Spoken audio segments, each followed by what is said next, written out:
Esther اور اس کا 7واں باب جو 10 آیات پر مشتمل ہے۔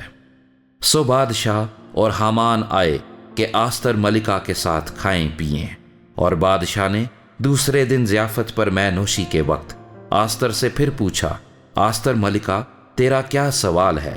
وہ منظور ہوگا، اور تیری کیا درخواست ہے؟ آدھی سلطنت تک وہ پوری کی جائے گی۔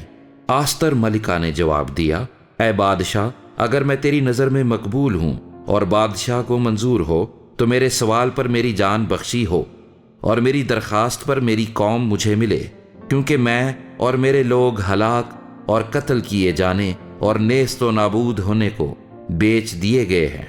اگر ہم لوگ غلام اور لونڈیاں بننے کے لیے بیچ ڈالے جاتے تو میں چپ رہتی، اگرچہ اس دشمن کو بادشاہ کے نقصان کا معاوضہ دینے کا مقدور نہ ہوتا۔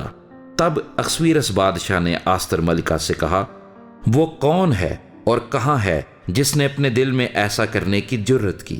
آستر نے کہا، وہ مخالف اور وہ دشمن، یہی خبیث حامان ہے۔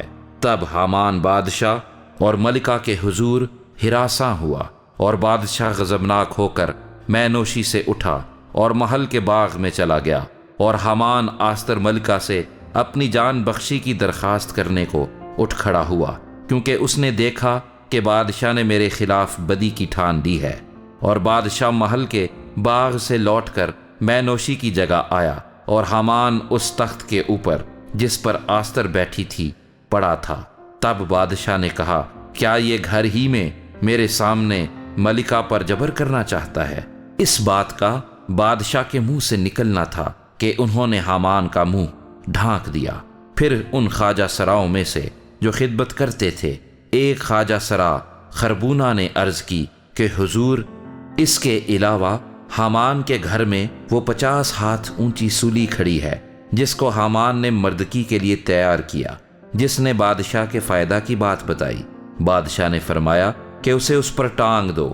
سو انہوں نے حامان کو اسی سولی پر جو اس نے مردکی کے لیے تیار کی تھی ٹانگ دیا۔ تب بادشاہ کا غصہ ٹھنڈا ہوا۔